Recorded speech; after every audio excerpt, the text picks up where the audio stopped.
MG Radio Network More Than Just News masih dalam program Suara Plus 62 dan tentu saja masih bersama saya Soza Hutapea. Di segmen kali ini kami membuka interaktif dan Anda bisa menghubungi kami di nomor telepon 021 583 99123. Sekali lagi saya ulangi 021 583 99123. Atau Anda juga bisa menghubungi kami melalui WhatsApp di nomor 0811 9362 999. Sekali lagi saya ulangi 0811 9362 999.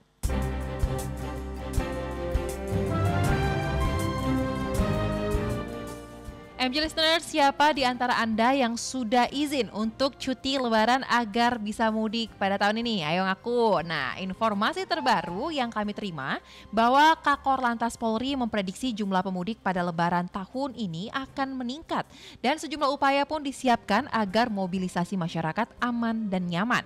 Kepala Korlantas Polri Irjen Firman Santiabudi dalam keterangan tertulis memprediksi bahwa jalan tol tetap menjadi pemilihan utama masyarakat untuk mudik.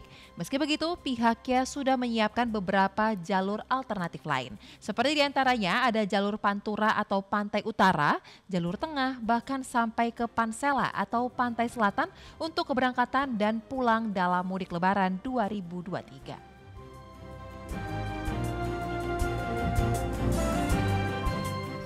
Menurut Kakor Lantas, beberapa opsi tersebut berfungsi meminimalkan penumpukan kendaraan sehingga potensi kemacetan bisa ditekan.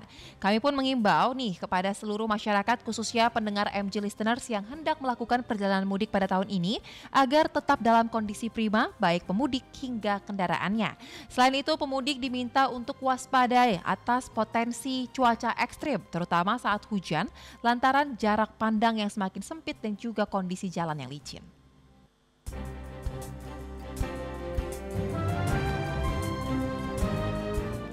Lantas MG listeners, bagaimana sih sebenarnya kesiapan dari pihak PT Jasa Marga Persero yaitu melalui PT Jasa Marga Trans Jawa Tol selaku pengelola jalan tol? Kita akan tayangkan langsung dengan Rudi Kurniadi, Direktur Utama PT Jasa Marga Trans Jawa Tol yang sudah terhubung melalui sambungan live Zoom MG Radio Network. Selamat sore Pak Rudi, apa kabar? Salam sehat. Halo, selamat sore Mbak Sosa. Baik Pak, baik, Alhamdulillah. Sebelumnya kami dari MG Radio ingin mengucapkan selamat hari jadi yang ke-45 untuk Jasa Marga yang jatuh pada tanggal 1 Maret 2023 kemarin ya Pak. Terima kasih Pak Sosa. Baik Pak, kita akan langsung nih membahas tentang kesiapan. Apa saja sebenarnya Pak persiapan yang sudah dilakukan oleh pihak Jasa Marga Trans Jawa Tol untuk menyambut mudik pada tahun ini? Baik, Mbak Sosa. Ada beberapa persiapan yang sudah dilakukan oleh pihak Jasa Marga Trans Jawa Tol atau JTT ini untuk menyambut mudik tahun 2023. Jadi yang pertama adalah kesiapan layanan lalu lintas. Nah ini terkait dengan layanan lalu lintas tentunya ada persiapan terkait dengan pelaksanaan rekayasa lalu lintas seperti adanya kontraflow dan one way. Dan ini sesuai diskresi kepolisian.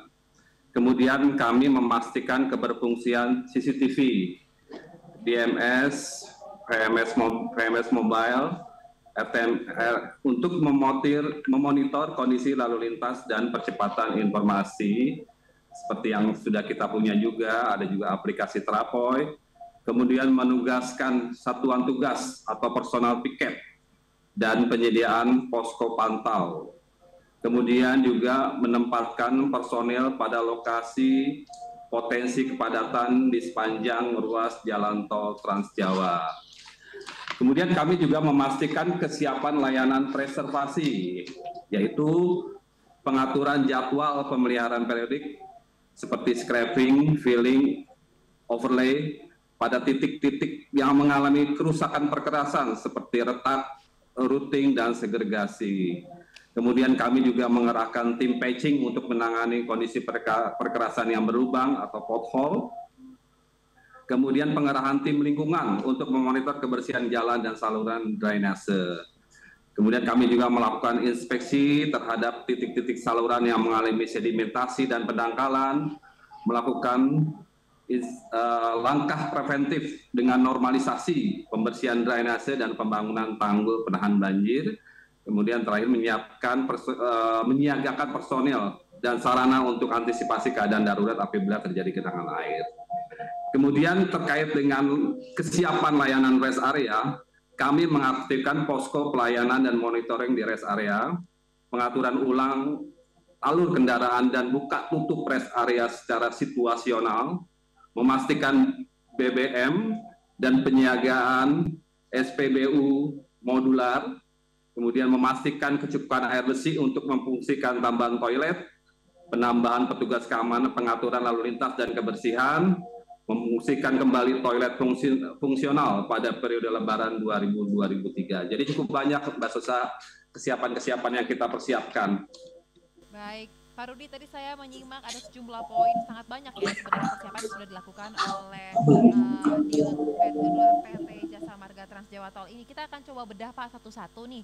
Tadi Bapak mengatakan soal dengan perbaikan jalan di tengah kondisi yang saat ini. Mungkin bisa disampaikan Pak, infrastruktur jalan tol ini sudah berapa banyak mungkin yang diperbaiki dengan mengingat kondisi cuaca hujan yang masih terus mengguyur dan pasti kan ada kualitas jalan yang semakin menurun, apalagi kalau tidak salah informasinya di sekitar Jawa Tengah nih bahkan banjirnya makin tinggi terus nih Pak.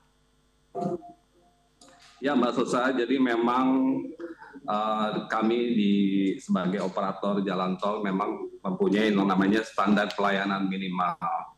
Jadi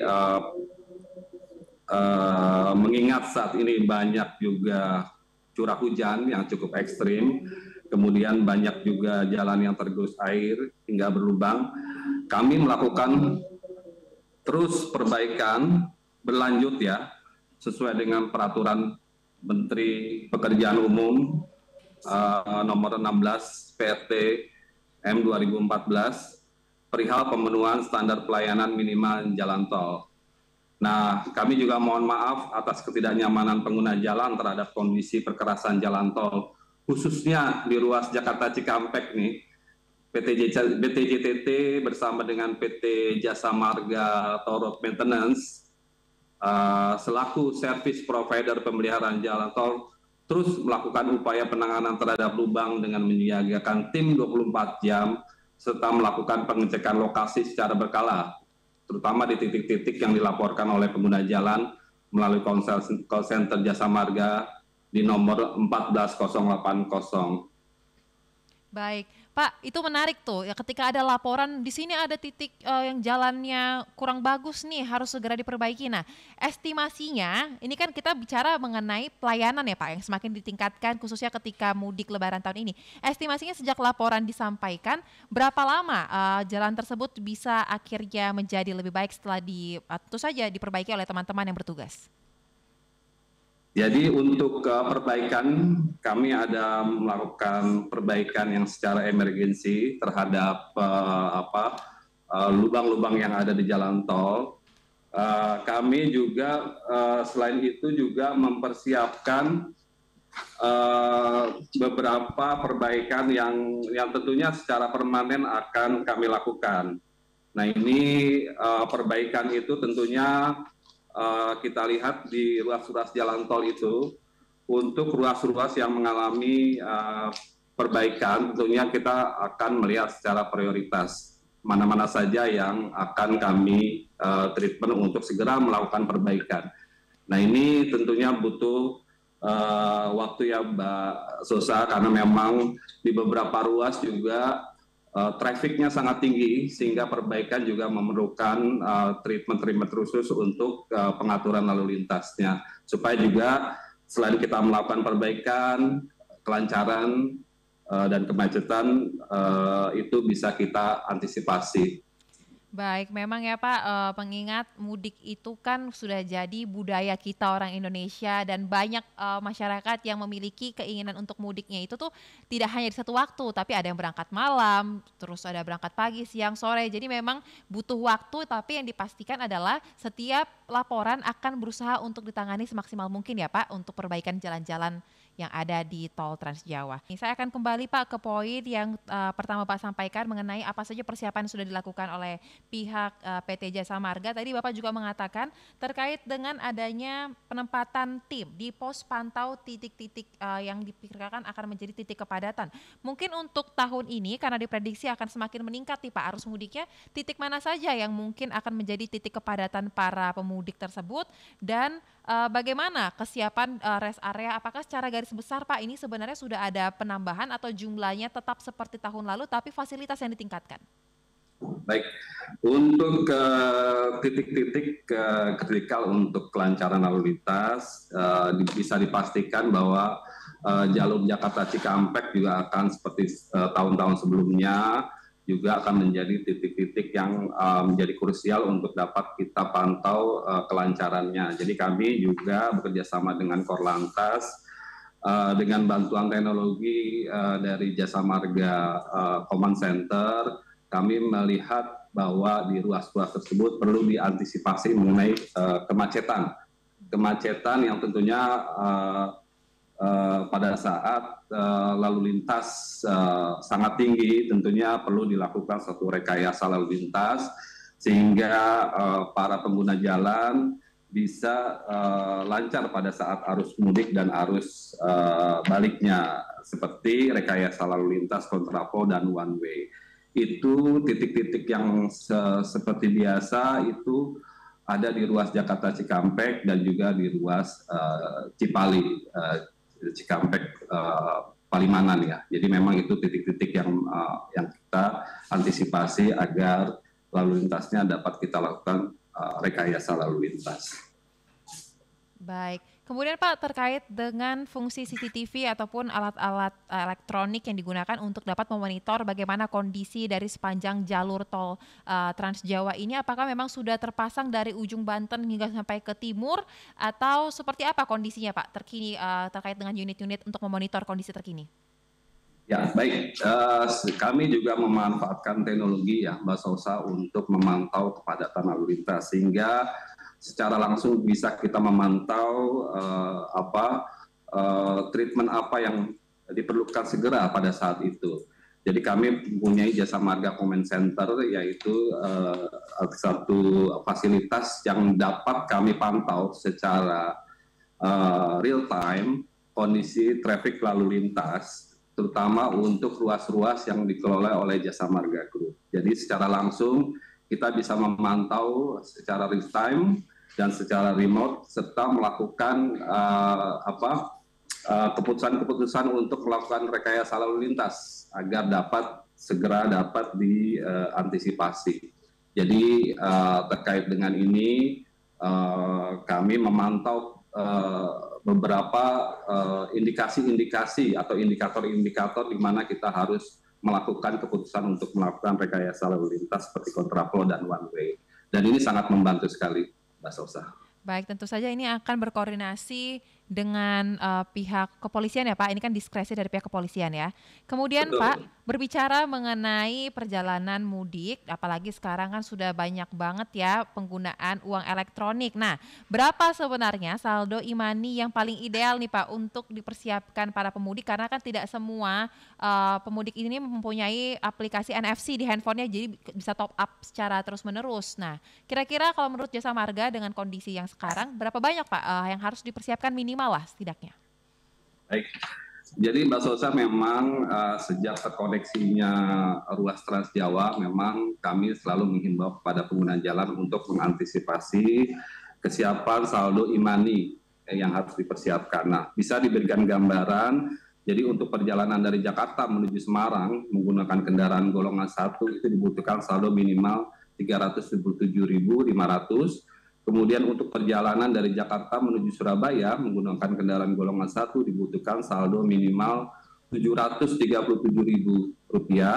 Kemudian untuk perjalanan dari Jakarta menuju Balang menggunakan kendaraan golongan 1 dibutuhkan saldo minimal Rp802.000. Baik, ini informasi yang sangat penting loh Pak, karena kadang kita mikirnya gampang lah nanti bisa top up dan lain sebagainya, tapi belum tentu ketika kita tiba di rest area, ternyata tempat untuk top upnya lagi antri banget atau lagi ada kendala teknis. Jadi ini Betul. menjadi informasi yang sangat penting untuk dipersiapkan setidaknya untuk cukup satu kali jalan ya Pak menuju kampung halaman. Kemudian Pak, terkait dengan persiapan mobil operasional derek resmi dari Jasa Marga, apakah personil dan mobil derek ini akan ditambah untuk persiapan jelang mudik?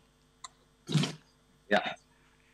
Jadi saat ini yang sudah kami miliki yang existing ini adalah sebanyak 17 kendaraan derek ya. Jadi kami sudah menyiagakan di ruas-ruas, terutama pada ruas-ruas jalan tol yang rawan terjadi kepadatan akibat gangguan kendaraan. Selain itu, JTT saat ini sudah melakukan penambahan lagi 2 unit armada derek ruas di ruas Semarang seksi ABC dan 2 kendaraan derek di ruas Surabaya Gempol. Jadi memang kami memastikan bahwa kendaraan derek cukup untuk penanganan apabila terjadi gangguan di ruas jalan tol. Baik, berbicara mengenai ruas jalan tol, Pak, kami mendapat informasi bahwa saat ini masih dilakukan jalur pelebaran pelebaran di daerah Cikampek. Apakah ini akan dapat rampung sebelum bulan Ramadan? Karena kan tentu saja jika belum selesai akan menimbulkan kemacetan yang luar biasa nantinya. Ya, benar. Ini salah satu yang menjadi antisipasi kita, artinya kita menambah kapasitas ruas jalan tersebut, terutama pada saat menjelang mudik ya. Jadi pekerjaan peningkatan kapasitas lajur pada ruas jalan tol Jakarta Cikampek itu di KM 50 sampai dengan KM 67, jalur A itu ke arah Cikampek, dan KM 62 sampai dengan KM 49 jalur B arah Jakarta. Sampai dengan saat ini realisasinya telah mencapai 88,49%. Nah, maka diupayakan sisa pekerjaan perkerasan jalan, utama khususnya pada lokasi simpang susun Karawang Timur, lokasi 3 jembatan, yaitu jembatan di KM 50, jembatan KM 53, dan KM 57 pada lokasi tempat istirahat dan pelayanan, yaitu di TIP KM 57 jalur A dan tempat istirahat KM 52B, akan selesai 100% pada minggu kedua bulan April 2023. Jadi untuk mengantisipasi kemacetan akibat dampak pekerjaan proyek konstruksi, peningkatan kapasitas lajur telah melaksanakan upaya mitigasi antara lain pengalihan arus lalu lintas yang terdampak sebelum area kerja, kemudian mempersempit area kerja, persiapan kontraflow jika lalu lintas padat, serta berkoordinasi dengan kepolisian patroli jalan raya atau PJR dalam pengaturan lalu lintas selama proyek berlangsung. Baik, sejumlah upaya ya Pak dikerahkan untuk mengejar target minggu kedua April ini sudah rampung ya Pak. Baik, kita apresiasi tentunya upaya yang dilakukan ini, dan mungkin Pak, pertanyaan terakhir saya terkait dengan pengguna mobil listrik yang tadi Bapak sempat sebutkan bisa dengan tenang mudik. Nah, apakah untuk SPKLU ini sudah ada di setiap rest area atau mungkin hanya ada di titik apa saja? Bisa disampaikan Pak? Ya, jadi beberapa rest area yang sudah mempunyai fasilitas SPKLU di ruas Trans Jawa Tol itu dapat kami sampaikan ada di rest area KM 6 itu di jalur B, kemudian KM 207A, kemudian di KM 208B, kemudian KM 379A, kemudian KM 389B, KM 519A, dan KM 518B. Jadi kurang lebih ini ada 7 nih Pak, saya catat untuk stasiun-stasiun pengisiannya ya Pak, betul ya? Betul, ada 7 rest area yang punya fasilitas SPKLU, Mbak Sosa. Baik, Pak, apakah ada saran nih dari pihak Jasa Marga kepada para pengguna jalan nantinya untuk pemudik tahun 2023 ini, apa saja mungkin yang harus diperhatikan, dipersiapkan agar mudik ini dapat menjadi mudik yang nyaman dan juga aman tentunya? Ya, kami dari PT Jasa Marga Trans Jawa Tol menghimbau kepada pengguna jalan tol Trans Jawa dalam persiapan mudiknya untuk mempersiapkan diri sebelum melakukan perjalanan di jalan tol. Pastikan diri dan kendaraan dalam kondisi prima, selalu mematuhi protokol kesehatan sesuai anjuran pemerintah saat berada di rest area, kemudian memastikan kecukupan BBM, dan saldo uang elektronik, serta mematuhi rambu-rambu dan arahan petugas di lapangan. Informasi lalu lintas jalan tol Jasa Marga Group dapat diakses melalui One Call Center 24 jam di nomor 14080 dan aplikasi Travoy 4.1 untuk pengguna iOS dan Android. Baik, call centernya di 14080 ini harus dicatat ini, karena ini akan menjadi call center untuk menanyakan kondisi terkini, informasi-informasi yang paling akurat langsung dari pihak Jasa Marga ya Pak? Ya, betul, Mbak Sosa. Baik, terima kasih Bapak Rudi Kurniadi, Direktur Utama PT Jasa Marga Trans Jawa Tol yang sudah meluangkan waktunya untuk bergabung berbincang bersama kami pada sore hari ini di MG Radio Network. Salam sehat Pak. Salam sehat juga Mbak Sosa, terima kasih.